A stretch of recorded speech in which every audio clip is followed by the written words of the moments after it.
Episode 162. Today we recap what's happening down on the farm and talk with Indianapolis Indians pitcher Isaac Mattson. You're listening to the Bucko Banter podcast, brought to you by the Just Baseball Media Network. Cue the music. Rockin' 101, she compliment my taste. Whiskey in my lemonade, cause I like the way it tastes. Best seats at the Pirates game, they let me run the base. Yeah, my time is like my money, cause I can't afford to waste.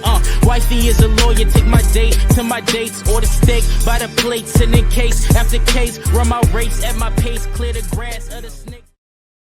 Welcome back to our favorite episode of the week, another segment of Down on the Farm. Got a lot to talk about this week and a fun interview.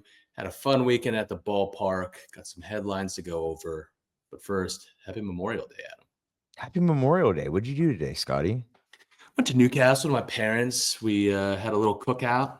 Had some burgers and dogs and, some other stuff, some fun desserts. I'm pretty full. I can't eat for the rest of the day. But what did you do today? I went to Chipotle. Nice.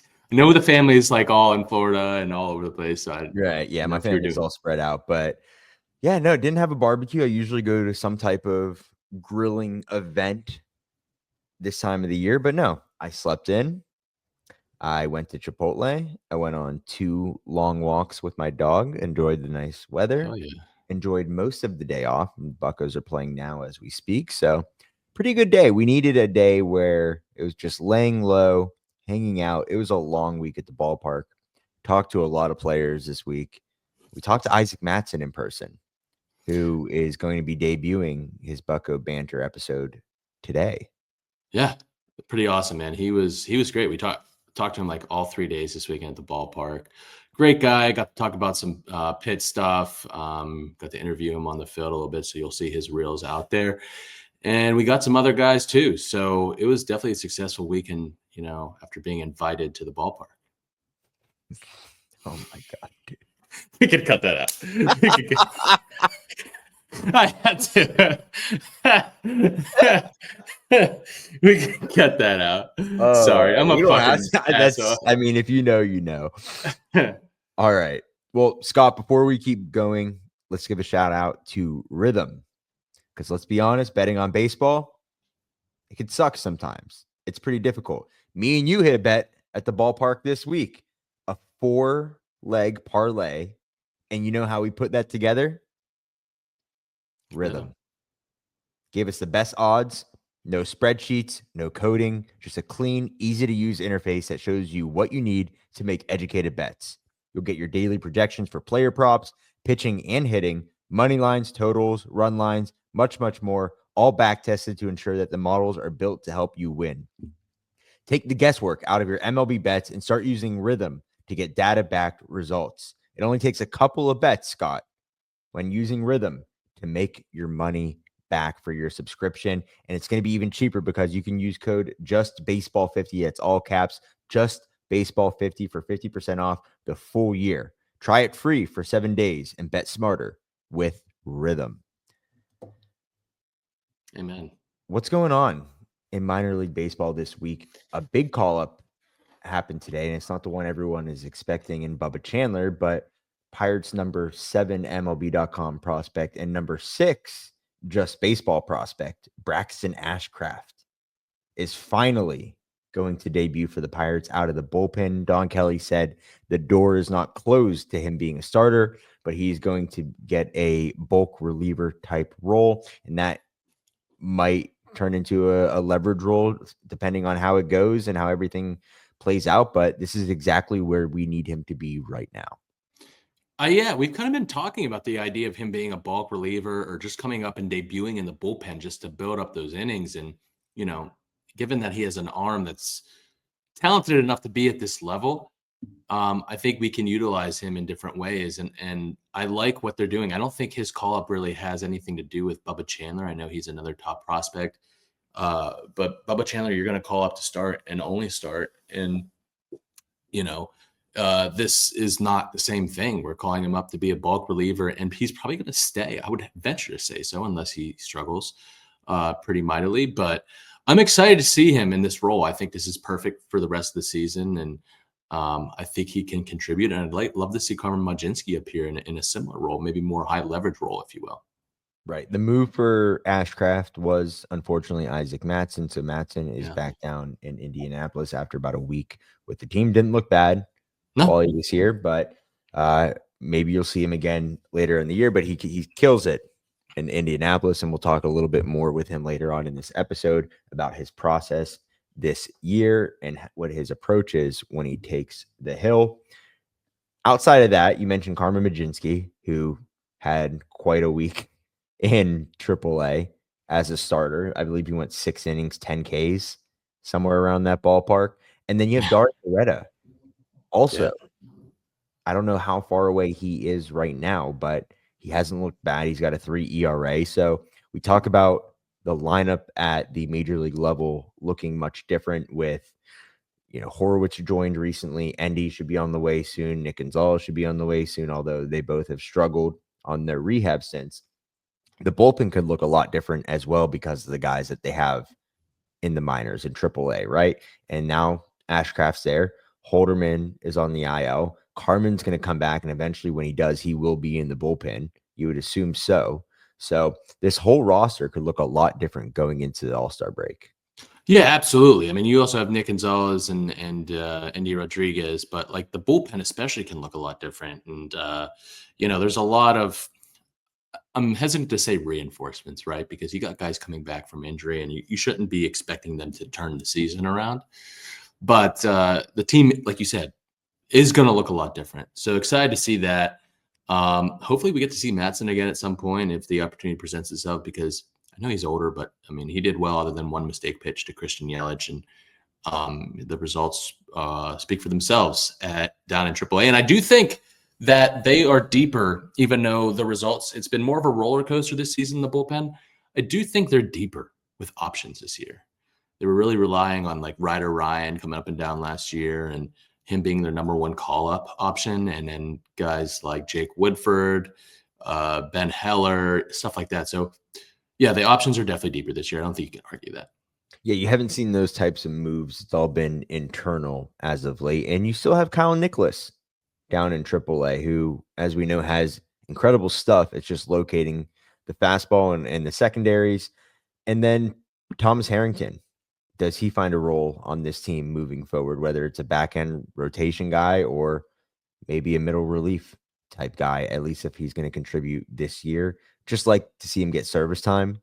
I know that it could be a whole nother discussion when it comes to getting these guys up with the big league club, but why don't we just get right into Indianapolis? And actually, before we do, let's talk a little bit about what's going down on the complex, because we leave those out of our reviews. Let's talk Wyatt Sanford, Scott. What do you got on him? Yeah, Wyatt Sanford, I've been following Murph's reporting of the complex level and hoping to get more information to pass along there, because there's a lot of key prospects down there. But Wyatt Sanford has been really, shall I say, hovering over the plate. He's been hit by pitches already 8 times at the complex level in 63 plate appearances. He has a 500 OBP. His father Chance played for the 1998 Pirates. We've mentioned that before after he was drafted, but I think he has a chance to be kind of like a scrappy top of the order, maybe leadoff type, or a guy that just gets on base and is just a tough out. So, it looks like he's going to be the type of guy that's just going to get on base any way that he possibly can. And it seems like he's hitting the ball hard. Him and Eddie Reinders down there at the complex, and Levi Sterling, as I think he pitched today on the mound. Absolutely. Levi is another guy that we would love to talk to. This whole draft class, man, I'm really excited about. Let's get into Indianapolis, okay? At the Toledo Mud Hens, the AAA affiliate for the Tigers. Indianapolis sits at 27-22. Here's some of the headlines this week. Billy Cook 4 for 16, 1 run with a double, 3 walks, and a stolen base.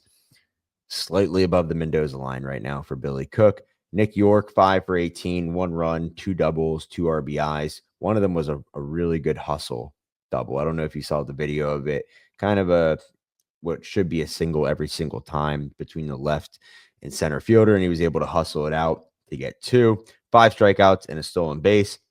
Nicky G had a bad week, 0 for 8 with 3 strikeouts, and then Endy 1 for 12 with 1 run, 2 walks, 4 Ks. Wednesday, Ashcraft went 6 innings, 5 hits, 3 earned, 1 walk, 9 Ks, 2 home runs. I believe he's the second in the system in strikeouts when it comes to prospects. I think he has 54 strikeouts. I'm assuming that's behind Bubba Chandler. And then Dari Moreta went 2/3 of an inning pitch, no hits, no earned, with 1 walk. His ERA is at 3.38. Kyle Nicholas, 1 inning, 1 hit, no earned, 2 Ks on Thursday. And then Thomas Harrington started in game 2 on Thursday, went 5 1/3, 3 hits, 2 earned, 3 walks, 2 Ks, and gave up a home run. And then Dari Moreta again went 2/3, no hits, with a walk and a K, lowered his ERA to 3. Matt Gorski hit his 4th home run on the year and had an RBI. His average is at 289. And then Friday, Carmen Majinski, as we mentioned earlier, absolutely snapped. 6 innings, 4 hits, no earned, 1 walk, 10 strikeouts. Nick York went 1 for 2 with a double and 2 RBIs. And then Saturday was Bubba Chandler Day. He took a no-hitter into the 6th inning, 1 hit, 2 earned, 4 walks, 5 Ks. His ERA is at a measly 2.27. He's working on that breaking ball command, man. Anyways, let's go into Altoona. A lot happening in Indy.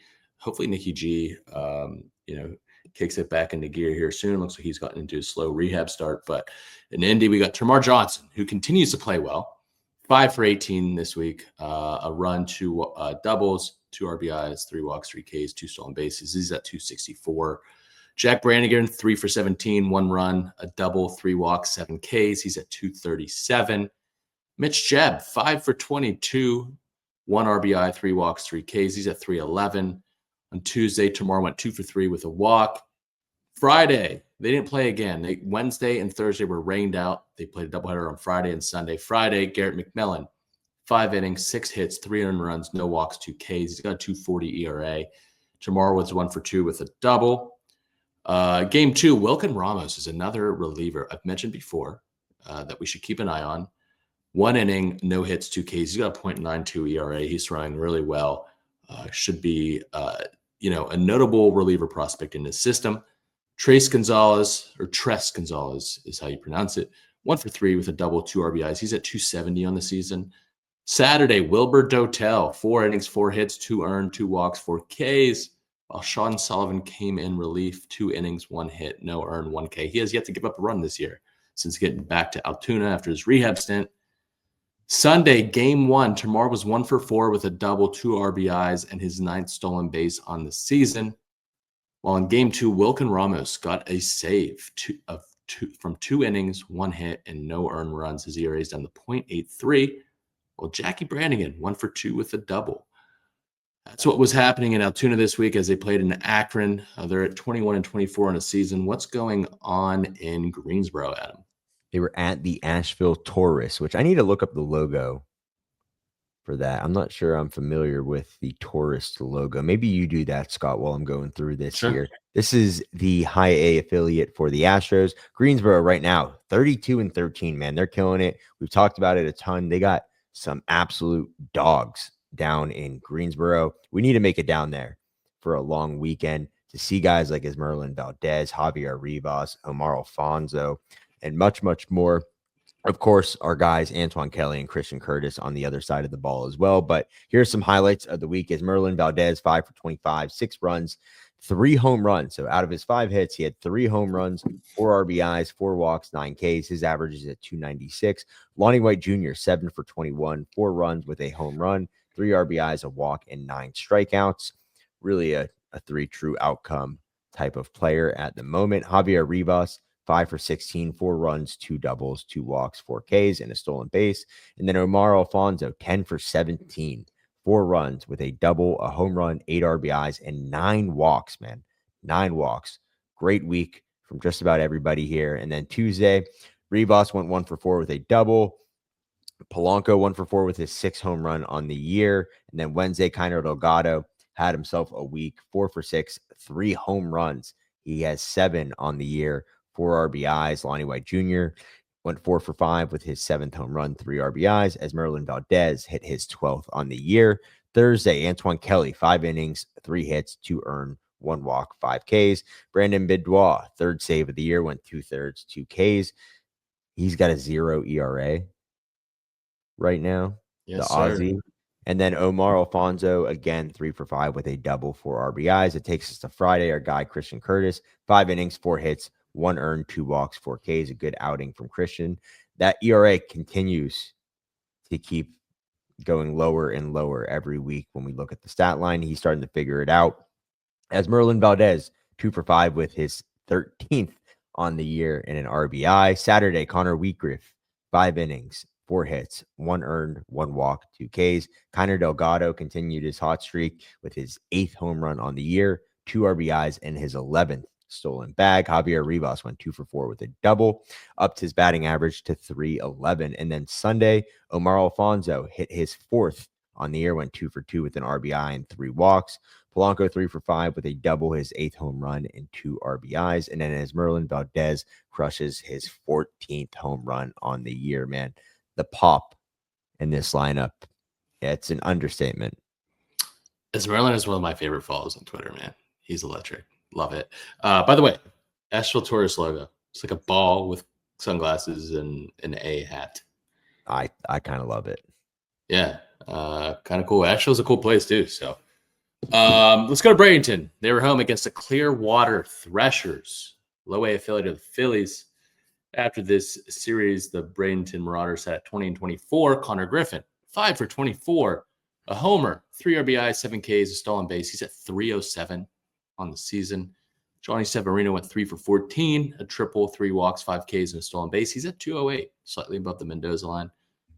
Your Donnie De Los Santos, 5 for 16, 3 doubles, 3 RBIs, 4 walks, 4 Ks, stolen base. He's at 228.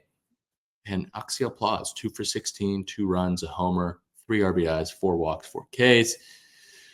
Tuesday, David Matoma, not so great relief outing, an inning, 2 hits, 2 earned, 2 walks, 1 K, ERA up to 5.40. While De Los Santos went 2 for 4 with a double and his 9th stolen base. Wednesday, Carlos Castillo went 5 innings, 3 hits, 2 earned, 1 walk, 3 Ks. His ERA is at 5.02. Johnny Severino went 1 for 3 with a triple. Thursday, Clavari Tejada, another young pitching prospect in Bradenton. 5 innings, 4 hits, no earned, 1 walk, 5 Ks, 3.41 ERA in Bradenton. While Connor Griffin goes 2 for 4, average up to 320. And Derek Berg, former guest of the show, went 1 for 4 with a triple. Friday, David Matoma earned his 3rd hold, 2 innings, 1 hit, no earned runs. While Connor Griffin went 1 for 4 with his 8th homer and 2 RBIs. Saturday, Axiel Plaus was 1 for 3 with his 7th homer and an RBI. And Connor Griffin stole his 18th bag. That sounds kind of ridiculous for May 24th at the time. 18 bags already in his first minor league season. Sunday, Will Taylor went 1 for 4 with a double. His average is quietly at 286. Another power speed prospect down there in Bradenton. That's all for the Marauders this week. Good week against the Threshers. But yeah, that's all we got. Real quick, I want to backtrack. Po Yu Chen made his debut in Indianapolis. Oh, and yeah. we might even talk about it next week, but just came across my feed now. So in his debut in AAA, he went 5 innings, 3 hits, no runs, 2 walks, and 4 Ks. Didn't we see him in Altoona? We did. Very nice. Very nice. Said hi to us. Very nice guy. Everyone in Altoona was very nice. Yeah, I love Altoona. A lot more than Pittsburgh. Pittsburgh. Just well, kidding. Scott, let's before we go on to Isaac Mattson, who is our minor league player of the week? Yeah, so there was a couple guys to pick, especially in Greensboro this week, shall I say, that played really well. But I'm going to go with Kiner Delgado, man. 9 for 22 this week. 4 homers, 3 stolen bags, 10 RBIs, and a 409 batting average this week. Kind of killing it in his second season with the Pirates. Was in Bradenton last year after being acquired from the Yankees and really making a name for himself in Greensboro. So he's another bat along with Javier Rivas, is Merlin Valdez that we're watching down in Greensboro. Yeah, we always talk about this system not having any upper level bats, but I think it's hard to go against the grain here and say we don't have any bats in the system, because I think these guys are starting to prove us wrong, right? Omar Alfonso, is Merlin Valdez, Javier Rivas, Connor Griffin, right? Like, that's just to name a few that are I think, going to be legitimate prospects if Yeah. things keep trending the way they are. So good stuff this week. Let's take a quick break here, Scott, and then we will be back with Pirates pitcher, Indianapolis Indians pitcher, Isaac Mattson.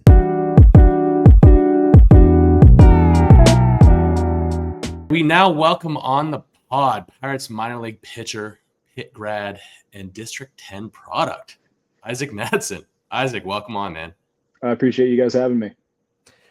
Happy to have you on the show, Isaac. Before we get into this season, you've been around the league for quite some time now. Your professional career has been going on for a while. How does it feel to be back, with the Pirates organization in Pennsylvania, where you're from? Yeah, I mean, it's weird being a veteran for so many years playing this game.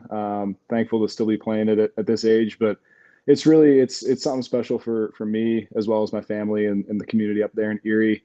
I know how much everybody appreciates me being a little bit closer to home. So playing for the organization is always great. And coming back this year after going through the free agent process, it was kind of a big piece for me to come back, knowing what to expect and knowing the group of guys as well as the group of coaches that we have here in the Pirates organization. Absolutely. Isaac, you started your career at Pitt. So you played at the local school here. And how would you say your game has changed? Like going from Pitt, going to the Angels, going to the Orioles, and now with the Pirates, how's your game changed over the years? Yeah, I mean, I felt like I had a really solid foundation at Pitt with Jerry Oaks. He kind of established, hey, we need to be able to execute in the strike zone. So that kind of set the tone. And throughout the course of the beginning parts of my career, really depended on that. My stuff wasn't, electric stuff. I had one good weapon and just really focused on executing that in the zone. And then as the years kind of went by and continued to develop as an adult, velocity kept ticking up and off-speed stuff became sharper. So from there, just figuring out how to execute weapons. And with that, stuff got better, but sometimes the execution wasn't always there. So that was the lull where I felt like I was really struggling to find the strike zone. And now this last year and a half or so, the Pirates have been great about having a process for which I go through pretty much on a daily basis to be able to execute in zone with the best stuff possible. We talk about the game changing, and since you got drafted till now, I mean, it's a numbers game. There's so much data, and there's so much at your disposal to use to get better. How has that played a role in improving your game, especially at the AAA level? Yeah, I think when it first started coming around and I got introduced to it, it was easy to kind of get lost in those numbers, like you said. But figuring out the things that are valuable to me to look at before a series, figuring out, the top 3 or 4 batters in their lineup and really coming up with a game plan based off of the numbers that we have. We have a great advanced guy here in Freddie in AAA, and he's kind of throughout the minor league organization, but he's kind of helped me simplify and figure out kind of things that I can execute at a high level to continue to get guys out. Isaac, how would you describe your pitch mix today, and has that changed over the past few years? Yeah, I mean, it really hasn't changed much. People kind of know what they're getting out of me. So at this point, it's just a matter of execution. But, fastball carries well through the zone. So just being able to execute that to good spots. Slider has come along a lot the last year or so. I've been able to kind of hone that in with the help of a training buddy in the offseason and Reed Garrett, who's with actually the Mets, the Pirates playing them. But Reed really helped me with some pitch grip stuff, just talking in the offseason. So being able to basically increase the usage of that because it's a better pitch than it used to be. And then change ups, being able to throw that to right and left-handed hitters. So without tipping too much to whoever might be listening, just fastball, slider, change up, pretty standard. Well, I don't want you to go into too much detail for this next question, but what's the mentality for attacking hitters then? Is it on a game by game basis, or do you have an overall approach when it comes to bump day? Yeah, I mean, I know what I do really well. And like I said, I feel like at this point, pretty much everybody knows what I do well. So just being able to sequence and put myself in a position to use my best weapons late in counts and put guys away without showing my hand too early. Because especially in the minor leagues where you're playing 6-game series, you can go in with an attack plan and know what guys kind of struggle with. So that's helpful to know, and just try to exploit that in different ways throughout the course of the week. It's kind of a similar question here, Isaac, but how do you approach the bullpen role? I mean, there's different situations that you can enter into a game, like higher leverage situations. Sometimes you come into lower leverage situations. How do you adjust your mindset mid-game depending on the situation? Yeah, that's a great question. I feel like the last year or so, I've done pretty much everything. Last year in May, I was starting some games here and there, and at this point, doing some closing and save opportunity situations this spring. So, in terms of the mindset, it's pretty standard across the board. Really, just trying to find ways to bring energy, regardless of the situation. Sometimes it's easy when it's the ninth inning and it's like, hey, let's get these 3 outs, and you can kind of take from the crowd kind of what they're given in terms of energy. And sometimes it's coming in the fifth and having to clean up innings. And in that case, it's like, all right, the job doesn't change. Just get back to what you do well. And for me, I've got the mantra that I kind of go by, which is simplify, focus, execute. Like those are the 3 words Love that. I'll repeat to myself before I start each game. So using that as a focal point for me kind of helps me reset each time, regardless of situations. Has there been more of an emphasis on just keeping runners off base? You mentioned just staying in the zone, but this year you got a .95 whip, which is, I think, one of the lowest of your career. So obviously not walking a lot of guys. Was that something that you focused on this offseason, or is just something that's clicking right now? No, I mean, it was kind of a focus last year, probably at the end of May, when I really started to get exploited here in AAA. Guys know the zone well, and at that point, we still had the automatic ball strike system. So it was kind of a function of having to grow up and learn that, or go home, basically. Right, So went through, and Benny and Bayo, who are here in AAA, they've done an amazing job with me, figuring out things, like I said, that I can go through on a daily basis to put myself in a good position to execute in zone. And so that's been the focal point more than anything. How can I execute in zone early and put myself in a spot to be able to maybe have a guy chase late, but anytime I can get to 2 strikes quick, it's helpful. And reducing guys on base is obviously the name of the game as a pitcher. You're going to give up solos, but as long as you're not walking 2 guys and then giving up homers, you put yourself in a good spot as a reliever. Yeah, absolutely. Especially as a reliever, man, you want to keep guys off base when you get like 1 inning or 2 at a time. I feel like you've always been a guy with good command. How have you worked to maintain that while also maybe adding velocity or messing around with pitch grips and certain in-game situations? Yeah, I think it's just, for me, it's been working on things throughout the course of a week before game. And remembering when it does come to game time, it's like, all right, let's compete. At 29 years old, it's a little bit easier for me to do that. As a younger guy, I know coming up the ranks, it was like, all right, let's focus on development, throw things in certain situations you might not. But for me at this point in my career, it's like, how can I help the team win today? Because, I don't get to play this game for the rest of my life, but if we can win a baseball game today, everybody goes home a little bit happier. So, just competing every day is kind of the focal point. Isaac, you had a cup of coffee last year with the Buccos, and we've talked to a lot of players on the team and the minors, and it feels like the jump from level to level, and especially from AAA to the big leagues now, is greater more than ever. What was the biggest difference that you saw from your time with the Pirates compared to what you see in AAA on a day-to-day basis? Yeah, I mean, I love coffee. So getting 2 cups, so far has been good. But I mean, the biggest difference, it's weird to say it, but like the biggest difference is the mindset side of it.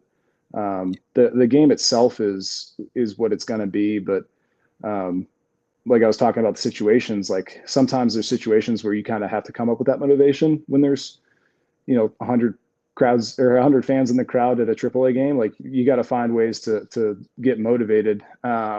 And sometimes it's a little bit easier in the big leagues where it's like, all right, instead of bringing that energy to the table and trying to get pumped up, it's like, how can I focus on my breath and stay in the moment and not let this get too big on me?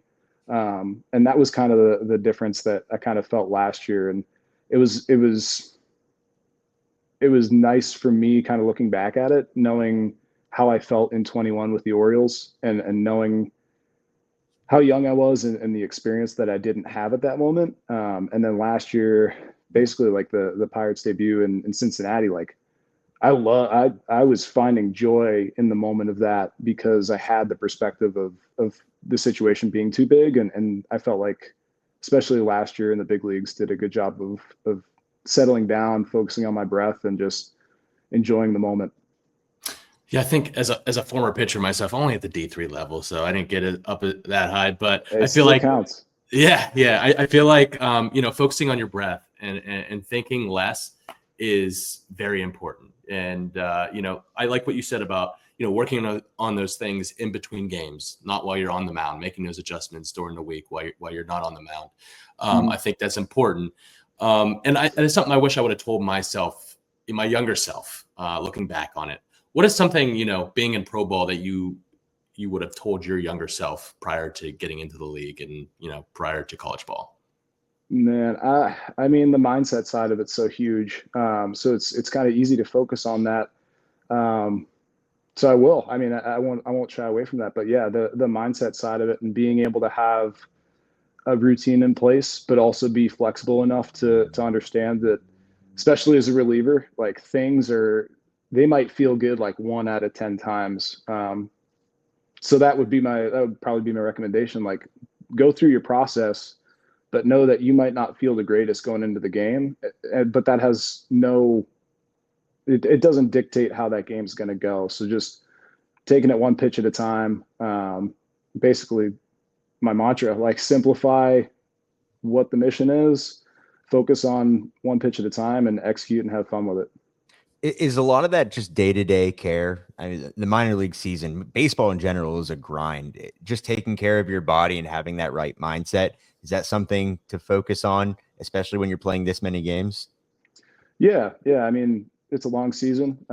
So for me, just recognizing that, the stress throughout even just the course of the day. I mean, my wife and I, we have a 10-week-old at home right now. So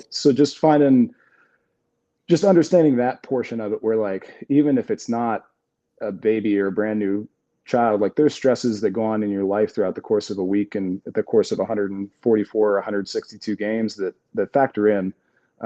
So just like realizing that and realizing how much other stress you got going on from a physical standpoint, and just trying to do the minimum effective dose. Basically, like, if you're in the weight room, like, you don't have to bang your head against the wall for 60 minutes. You go in, you knock out a 25-minute workout that's quality. Like, that's all you need. And on the mound, like, I take a very similar approach. Like, let me get 5 pitches off the mound on Tuesday. If I haven't thrown off the mound by Thursday, yeah, I'll get like 5 or 10 more, but you don't have to do this big amount all in one day. It's for me, I've found it more effective to kind of stretch that out throughout the course of a season. Isaac, one of the questions we've been asking all the minor leaguers that we've had on is there someone in Indianapolis right now, we'll focus on this season, that has really wowed you? And you've seen some players through different organizations, through the Angels, the Orioles. Is there someone on this team that has wowed you that you think is going to make an impact at the big league level? Yeah, I mean, there's no question the young pitching prospects between Tommy, Bubba, Ashcraft, Burrows, like, our starting rotation. I said it last week, like, it was going to be a tough week for Columbus, and it was. Like, our starters at this level are all quality. Like, there's no day that they can kind of the opponent can take a breath. But that's the easy answer but this year, just seeing it on a daily basis and seeing the way he works and his mindset, I got to throw Nick Solak's name in the mix. I mean, he's been fun to watch. Like, he'll get a hit and we're all just like, sweet, Babe Ruth back in town. And like, when he gets out, we're like, dude, you're not allowed to do that. But it's been fun to watch him, and I know how hard he works and how long he's been in this game. So to see him have success, and be able to cheer for him on a daily basis, it's been fun to watch. I love that you said that, because we have a friend for North Shore 9, another Pirates podcast, Jim Rosati. He's a Louisville grad, and he's been, really pumping the horn for Nick Solak to get the call up. Gotcha. So we're definitely going to show him this. Yeah. Fun fact too. Nick's sister, Alexis Solak, she actually played softball at Pitt when we had like 2 years overlapped. Yeah. H2P. So like, oh yeah, there's a deep Pittsburgh blood in there. Let's Okay. go. Let's go. Well, Isaac, we appreciate having you on. We're going to try and make it out to Indy this year and, hopefully see you in Pittsburgh sooner rather than later. So appreciate you joining us, and hopefully we'll talk to you again soon. Yeah, I appreciate you guys having me on, and look forward to the rest of the season. Best seats at the Pirates game, they let me run the base. Yeah, my time is like my money, cause I can't afford to waste. Wifey is a lawyer, take my date to my dates, or the steak by the plates and it